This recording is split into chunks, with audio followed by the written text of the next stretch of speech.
Bonjour et bienvenue dans cette nouvelle édition du QG Weekend. Au sommaire, la crise nigérienne à la une de l'actualité avec la CEDEAO qui a ordonné ce jeudi l'activation immédiate de sa force d'intervention, mais déclare toujours privilégier une résolution pacifique de la crise.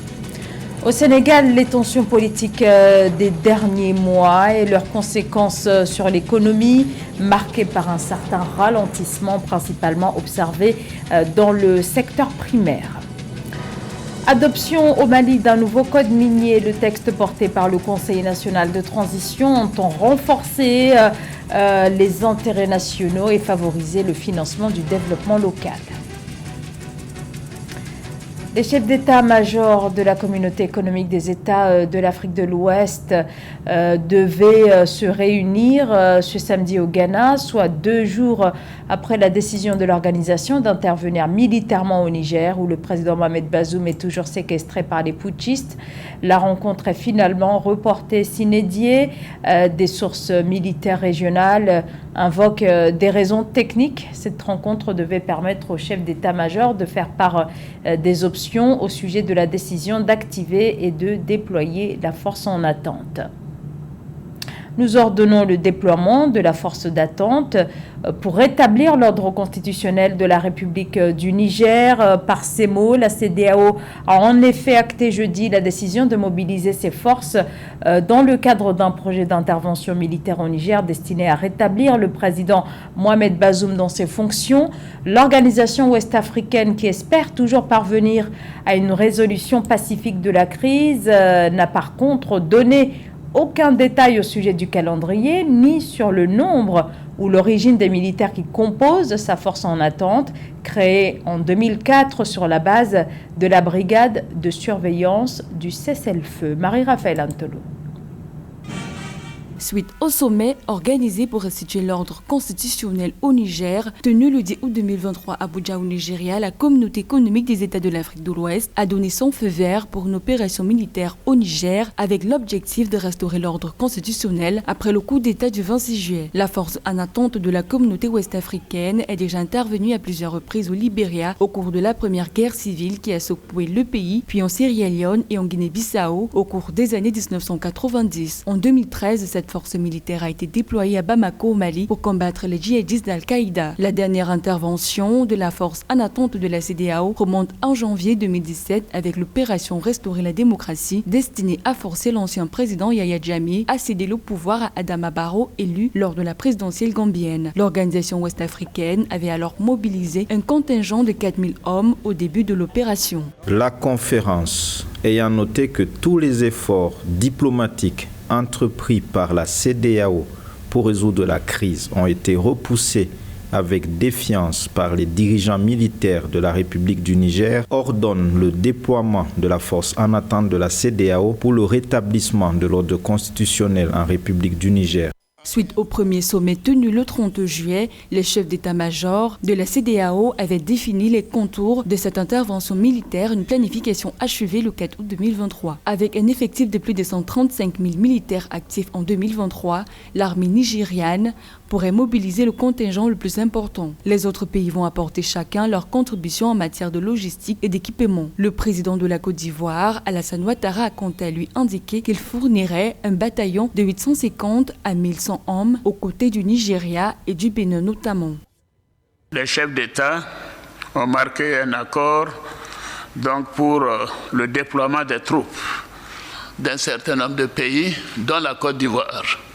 La Côte d'Ivoire fournira un bataillon et a pris toutes les dispositions financières pour l'opération. Si elle doit durer 3 mois, les provisions seront faites au niveau budgétaire pour que nos soldats et nos officiers qui participeront à cette opération ne manquent de rien. Donc la Côte d'Ivoire est prête et je viens de donner instruction au chef d'état-major général des armées de commencer la mobilisation de ces troupes pour leur participation à cette opération de la CEDEAO. Cette offensive, qui est tout autant attendue par les militaires du Conseil national pour la sauvegarde de la patrie, pourrait déboucher sur une confrontation multiplexe avec notamment les militaires du Niger, du Mali et du Burkina Faso qui ont déjà annoncé qu'ils constitueront une alliance pour faire face au bloc de la CEDEAO. La CEDEAO veut le soutien de la communauté internationale, alors que sur le plan de la communauté internationale, notamment à l'ONU, il est difficile qu'avec le changement de position des États-Unis qui militent pour la voie diplomatique que pour la voie militaire, la CEDEAO aura du mal à pouvoir financer cette opération. Cela fait un. Et de deux, cette opération va entraîner la dislocation de la CEDEAO. Notons que la force en attente de la CEDEAO est l'héritière de l'ECOMOG. Ce groupe militaire d'interposition est né en 1990 de la volonté de l'organisation de faire respecter les cessez-le-feu dans la région de l'Afrique de l'Ouest. Ces troupes sont composées d'hommes issus des pays membres de l'organisation dont le Bénin, le Cap-Vert, la Côte d'Ivoire, la Gambie, le Ghana, la Guinée, la Guinée-Bissau, le Libéria, le Nigeria, le Sénégal, le Sierra Leone et le Togo en excluant ceux du Burkina Faso, du Mali et du Niger. Ouverture ce samedi aux Comores du congrès de la CRC, la Convention pour le renouveau des Comores, le parti du chef de l'État Azali Assoumani. Au cœur de cette rencontre, la question de la révision des statuts de la formation qui, selon le programme du congrès qui se tient jusqu'à ce dimanche, va également se pencher sur la question du partenariat politique national avec les partis de la mouvance présidentielle, l'élection du nouveau bureau exécutif dirigé par le secrétaire général du CRC figure aussi à l'ordre du jour de ce congrès qui se tient à quelques mois des élections générales prévues en 2024. Au Sénégal, les tensions politiques et les violences des derniers mois représentent un nouveau coup dur pour le tourisme, le commerce et le secteur informel. Au mois de juin, au plus fort de la crise sociopolitique, l'économie sénégalaise aurait, selon les autorités, connu une forte décélération avec une contraction de 1,5% en glissement annuel. Philomène Thiel. Si la situation économique du Sénégal reste résiliente selon la Banque mondiale, néanmoins, elle a été affectée par un certain nombre de chocs, dont la crise sociopolitique qui a éclaté depuis le début du mois de juin 2023 après la condamnation de l'opposant Ousmane Sonko à 2 ans de prison ferme. L'indice général d'activité du ministère sénégalais des Finances et du Budget révèle une contraction d'1,5% de l'économie sénégalaise en glissement annuel. Les troubles de ces derniers mois ont occasionné effectivement des conséquences dramatiques sur l'économie sénégalaise. L'arrêt constaté pendant au moins 2-3 jours a effectivement permis de constater que la circulation des biens et des personnes était extrêmement limitée, au point qu'au port de Dakar, personne n'osait sortir un seul conteneur. Il va de soi que dans cette situation, la productivité et la production des entreprises ne s'en portera pas mieux, et donc toute baisse de production pour un pays en développement va sûrement se répercuter sur le PIB. Le secteur primaire sénégalais et les revenus des taxes sur les biens et services ont été principalement impactés par la crise politique. Les autres secteurs seraient notamment le tourisme, un secteur qui pèse 6,7% du produit intérieur brut, déjà affecté par la crise sanitaire du Covid-19, le secteur informel et le commerce. Beaucoup d'activités ont été en fait touchées. Si vous prenez toutes les marchandises qui devaient transiter au port et sortir, si vous prenez des entreprises qui ont dû fermer, si vous prenez le tourisme, c'est une catastrophe. Et sans compter cette économie informelle qui ne trouvait plus son petit marché du jour ou de la nuit parce que tout brûlait. Et donc c'est des pans entiers de l'économie sénégalaise qui étaient en fait touchés.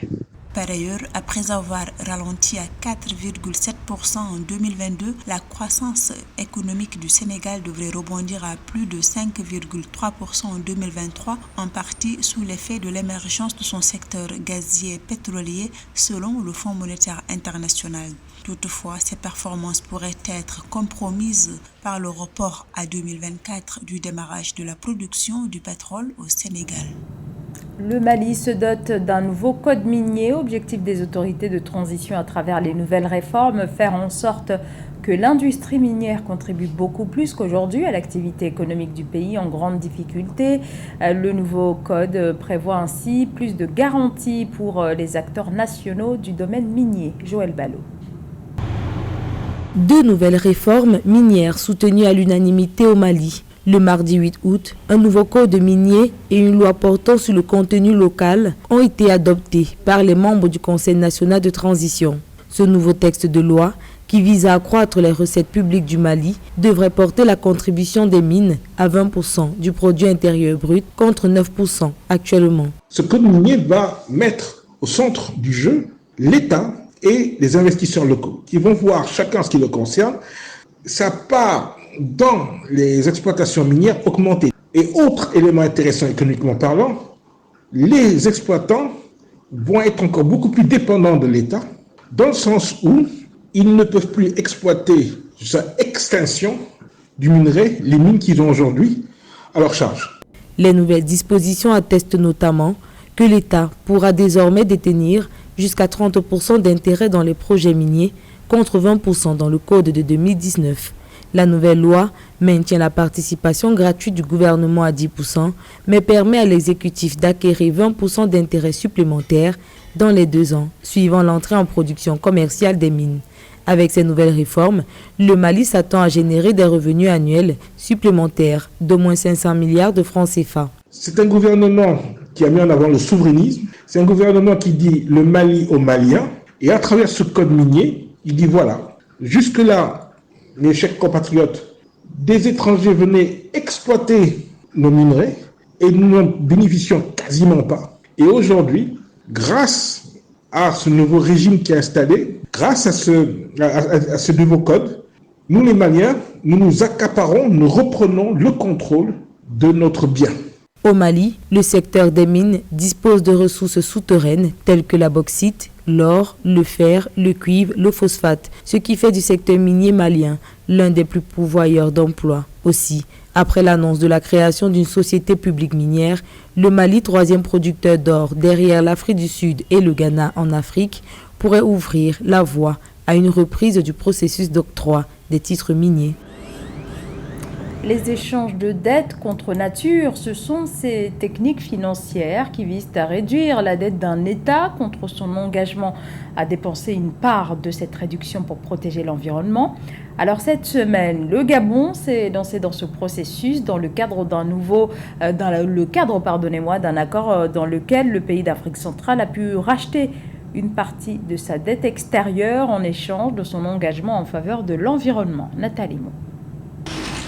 Première souscription réussie dans le cadre de l'obligation bleue du Gabon. 15 jours après le lancement du mécanisme échange dette nature, inédit sur le continent, le pays a racheté 436 millions de dollars de son euro-obligation 2025 et 2 euro-obligations de 2031. Le 8 août 2023, le Gabon a levé un montant nominal de 500 millions de dollars de sa dette internationale, ont indiqué des médias locaux. À mon sens, l'État gabonais vient de passer à une étape supérieure. Et pour ce qui est donc des eurobonds qui étaient en cours, qui avaient une maturité qui devait arriver à expiration en 2025 et les 2 autres en 2031, le Gabon, à travers cette opération d'émission d'obligations bleues maintenant, va racheter cela et espérer à hauteur de 436 millions et espérer maintenant récolter près de 450 millions. Dans un contexte de volatilité du marché financier marqué par une flambée des rendements du Trésor, l'État gabonais améliore l'attractivité de son obligation bleue pour susciter l'intérêt des investisseurs. Le pays d'Afrique centrale a réduit à 6,97% ses taux d'intérêt contre une moyenne de 7%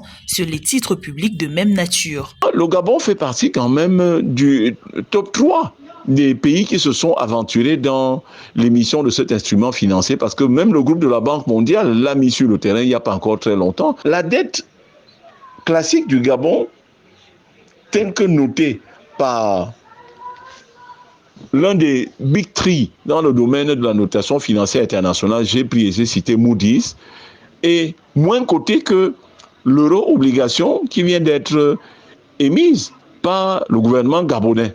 L'échange dette nature est l'une des techniques d'allègement de la dette des pays en développement. Avec un réseau d'aires marines protégées couvrant 53 000 km², le Gabon sur le marché des obligations bleues s'engage à protéger ses écosystèmes marins en échange d'un apurement de sa dette publique estimée à 10,6 milliards de dollars en 2022, soit 52,6% du PIB. Temba Gorimbo, un boxeur de l'UFC originaire du Zimbabwe, vivant aux États-Unis. Temba Gorimbo, issu d'une famille modeste, il a longtemps vécu dans la précarité. Son parcours est loin d'avoir été facile, même lorsqu'il a commencé à se faire connaître dans le domaine du sport, de la boxe plus précisément. Temba Gorimbo, dont l'histoire a ému le célèbre catcheur américain Dwayne Johnson. Séverin Douquet. Temba Gorimbo est un exemple de réussite par la détermination et le travail. Parti de rien, le jeune pratiquant de MMA zimbabwéen et passionné de combat évolue désormais à Miami aux États-Unis où il a été gratifié d'une maison le 2 août 2023. Un geste d'empathie de la star américaine de cinéma et de catch, Dwayne Johnson, plus connu sous le nom de The Rock, est pris par l'histoire de Temba Gorimbo. Fauché avec seulement $7 en banque à la veille de son combat contre Takashi Soto le 20 mai 2023, combat qu'il avait remporté, le boxeur de l'UFC avait vendu aux enchères son kit de combat pour offrir aux populations de Masvingo, sa communauté d'origine, un forage pour leur faciliter l'accès à l'eau potable, précieuse et rare. Ton histoire m'a touché. Quand j'ai appris que tu avais $7 dans ton compte, je sais ce que c'est. J'étais à Miami. Mais en plus, tu remportes ton deuxième combat et tu vends ton kit de combat pour offrir un forage à eau pour les gens de ton village au Zimbabwe pour qu'ils aient de l'eau potable. Tu aurais pu utiliser cet argent pour t'acheter une voiture ou un appartement, mais tu as préféré penser aux gens de chez toi. Cela montre qui tu es et c'est pourquoi je suis venu pour te dire en face que tu as mon soutien. L'adepte zimbabwéen de l'UFC chez les poids mi-moyens est parti d'Afrique déterminé à réussir. Son logis jusqu'alors, c'était une petite pièce avec un sofa pour l'y accoucher. Des conditions qui n'ont en rien altéré son envie de réussir. Au chevet de son lit, il garde en écriture quelques-uns des objectifs majeurs et motivations qui doivent toujours lui servir de socle. 2024 est pour lui l'année de la consécration. Il ambitionne d'être champion dans sa catégorie cette année-là.